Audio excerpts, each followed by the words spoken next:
Lahat ng tao sa mundo ay may iba't ibang istorya. Ang ating mundong ginagalawan na kung saan nagpapaliwanag kung sino tayo, ano ang buhay, at kung ano ang layunin natin sa buhay. Maraming problema na kinakaharap ang ating bansa na kailangan ng solusyon. Sa aking paglaki, walang kaalam-alam sa mga bakla talaga. Hindi na sila nag-i-exist sa isipan ko kasi nga, yung pamilya ko kasi free. Ang alam ko lang dati na babae at lalaki lamang. Sabihin ko to ha, pero nahiya kasi ako. Nung grade 3 ako, parang naramdaman ko na iba pala yung nararamdaman ko. In love ako sa same gender ko, mga lalaki, ganon. Hindi matanggap ng mga magulang ni Ray na siya ay isang bakla.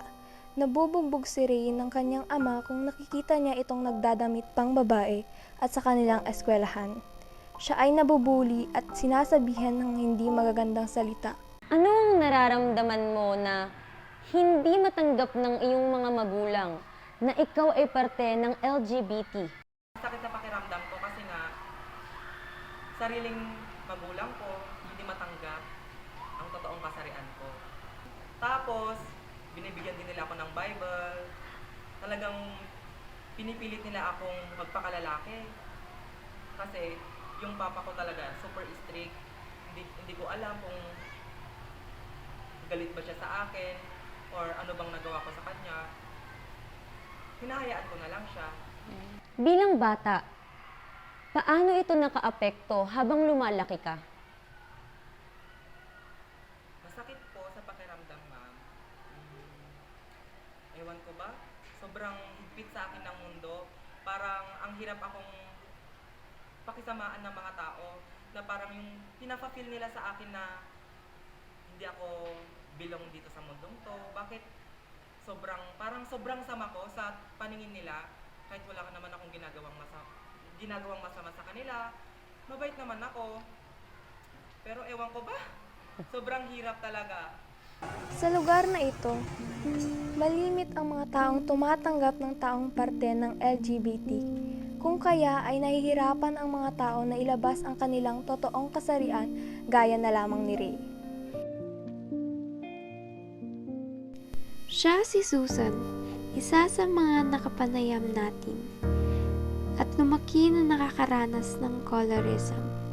Ang kanyang ina ay puti, samantalang ang kanyang ama ay isang moreno. Lumaki siyang nakakaramdam ng kalungkutan at kahihiyan dahil sa panunukso ng ibang tao sa kulay ng kutis niya. Kamusta naman ngayon?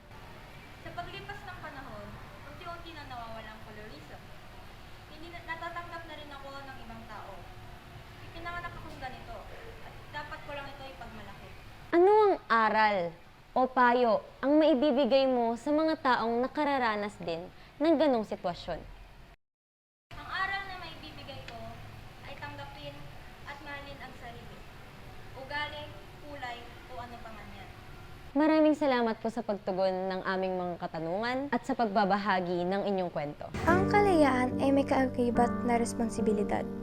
Ngunit dapat natin malaman na may limitasyon ito.